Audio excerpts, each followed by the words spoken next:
Welcome to GK education centre. दोस्तों आज की इस वीडियो में हम करने वाले हैं फिक्स्ड प्रीपोजिशन टेस्ट। इस टेस्ट में 20 क्वेश्चंस रहेंगे। हमें करेक्ट प्रीपोजिशन बताना है। फिक्स्ड प्रीपोजिशन का क्या मतलब होता है फ्रेंड्स? फिक्स्ड प्रीपोजिशन का मतलब होता है कुछ इंग्लिश ग्रामर में कुछ ऐसे वर्ड होते हैं जो किसी निश्चित प्रीपोजिशन के साथ फिट बैठते हैं और हमें वही इस टेस्ट में फाइंड आउट करना है।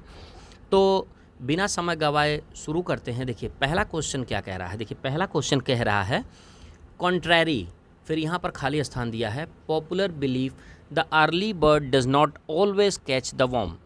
अच्छा, कॉन्ट्रैरी जो वर्ड है इसके साथ यहाँ पर जो निश्चित प्रीपोजिशन लगेगा वही हमें बताना है कि क्या होगा। तो देखिए कॉन्ट्रैरी के साथ हमेशा जो प्रीपोजिशन लगेगा वो हो जाएगा टू। कॉन्ट्रैरी टू एक कॉमन फ्रेज है। ये क्या है? एक कॉमन फ्रेज है। इसका मतलब होता है विपरीत या उल्टा। ठीक है, तो कॉन्ट्रैरी टू ये हो जाएगा करेक्ट आंसर। अगले क्वेश्चन की तरफ बढ़ते हैं। क्या कह रहा है देखिए, the politician's speech was replete dash cliches. The politician's speech was replete dash cliches. अब यहाँ पर जो वर्ड रेप्लीट है, रेप्लीट के साथ हमेशा ही आएगा विथ, रेप्लीट विथ का क्या मतलब होता है? रेप्लीट विथ का मतलब होता है फुल ऑफ, माने भरपूर से भरा हुआ, मतलब इसका मतलब हो गया फुल ऑफ क्लीचेस त्रुटिपूर्ण। ठीक है, तो रिप्लीट के साथ हमेशा विथ लगेगा, तो विथ हो जाएगा करेक्ट आंसर। अगला क्या कह रहा है देखिए, अगला कह रहा है he was exonerated dash all charges. अब यहाँ पर एक्सोनरेटेड के साथ जो वर्ड होगा वो हो जाएगा एक्सोनरेटेड ऑफ। इसका मतलब क्या होता है? इसका मतलब होता है दोष मुक्त कर देना, मतलब क्लियर ऑफ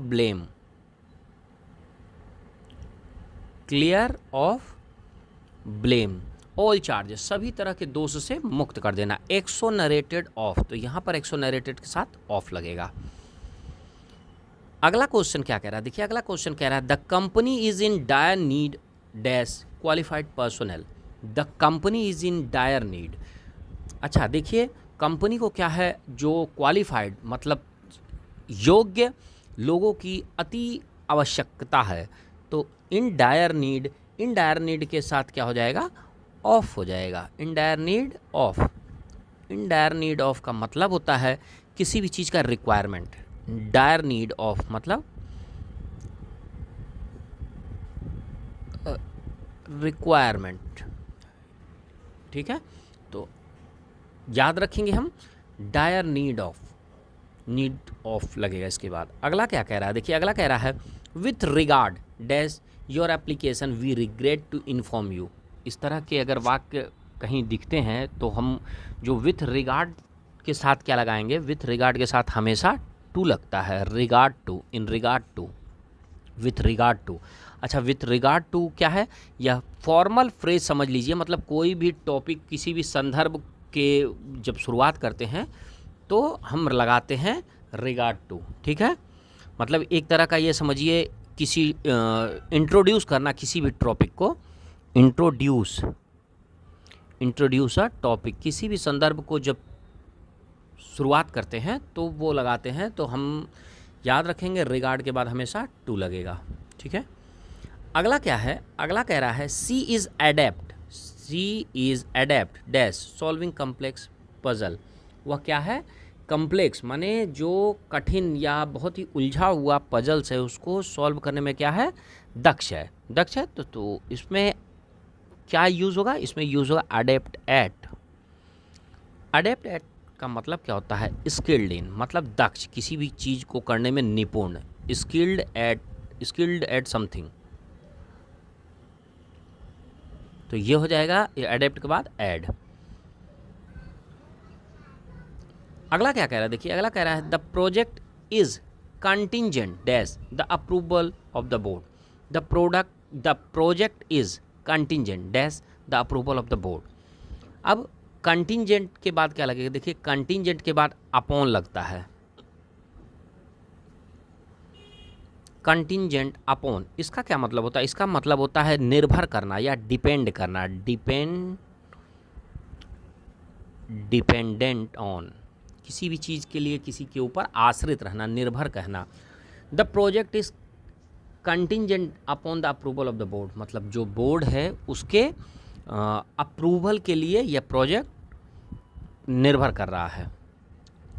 अगला क्या कह रहा है? The child was oblivious dash the danger, the child was oblivious dash the danger. अच्छा, ऑब्लिवियस के बाद हमेशा लगेगा टू, याद रखेंगे, ऑब्लिवियस के बाद टू लगेगा, ठीक है। इसका मतलब क्या होता है? अनजान रहना। ऑब्लिवियस टू का मतलब अनअवेयर या अनजान रहना, या फिर कह सकते हैं अनजान, अब अनअवेयर या अनजान, ठीक है। अगला क्या कह रहा है? In accordance dash company policy all employees must in accordance. अच्छा, इसके बाद क्या देखिए, इस तरह के वर्ड के जब अकॉर्डेंस के बाद कौन सा वर्ड लगेगा? इसके बाद लगेगा accordance with, in accordance with company policy all employees must, ठीक है। अकॉर्डेंस विथ का मतलब क्या होता है? किसी भी चीज़ को फॉलो करना है, फॉलोइंग समथिंग, ठीक है। अकॉर्डेंस विथ माने फॉलोइंग समथिंग। नेक्स्ट क्वेश्चन क्या कह रहा है? देखिए नेक्स्ट क्वेश्चन कह रहा है the detective was on the verge dash making a breakthrough. The detective was on the verge, on the verge के साथ हम लगाएंगे off, on the verge off. इसका क्या मतलब होता है? इसका मतलब होता है कोई चीज़ करना, डू समथिंग।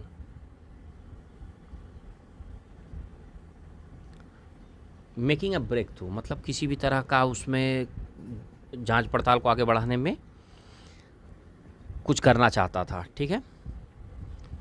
नेक्स्ट क्या है? देखिए नेक्स्ट है the proposal is subject dash change, the proposal is subject dash change. Subject के बाद लगता है टू, सब्जेक्ट टू का मीन अफेक्टेड बाई चेंज, मतलब जो प्रपोजल है, जो प्रस्ताव है, यह निर्भर करता है कि चेंज हो सकता, अफेक्ट हो सकता है। नेक्स्ट क्या कह रहा है? She was instrumental dash the success of the project. Instrumental के बाद लगेगा in, instrumental in the success of the project. Instrumental in का मतलब क्या? एसेंशियल,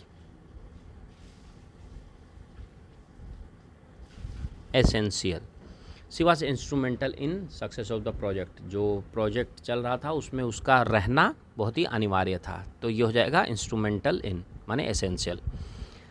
अगला है the data is incompatible, the data is incompatible dash the existing system. तो incompatible के साथ लगेगा विथ, इनकम्पैटिबल के साथ लगेगा विथ। इसका मतलब होता है साथ काम करने में अक्षम रहना, not able to work together, मतलब not able to work together, ठीक है। इनकम्पैटिबल मतलब दोनों एक साथ काम नहीं कर सकते हैं। नेक्स्ट क्या कह रहा है? देखिए नेक्स्ट कह रहा है the defendant was acquitted dash the charges, the defendant was acquitted. Acquitted के बाद हमेशा क्या लगेगा? ऑफ लगेगा, acquitted of charges, acquitted of charges. इसका मतलब होता है दोष मुक्त कर देना, इसका मतलब होता है दोष मुक्त कर देना, ठीक है, फ्री ऑफ चार्जेस। फिर है क्वेश्चन नंबर 15 क्या कह रहा है? The new policy is aimed dash improving customer satisfaction. Aimed के बाद हमेशा लगेगा एट, एम्ड एट का क्या मतलब होता है? अचीव समथिंग, किसी चीज़ को प्राप्त करना, अचीव समथिंग, किसी चीज़ को प्राप्त करना, ठीक है। एम्ड एट मतलब क्या उद्देश्य था? कस्टमर मतलब जो हमारे ग्राहक है उनकी संतुष्टि को इम्प्रूव करना, बेहतर करने का था।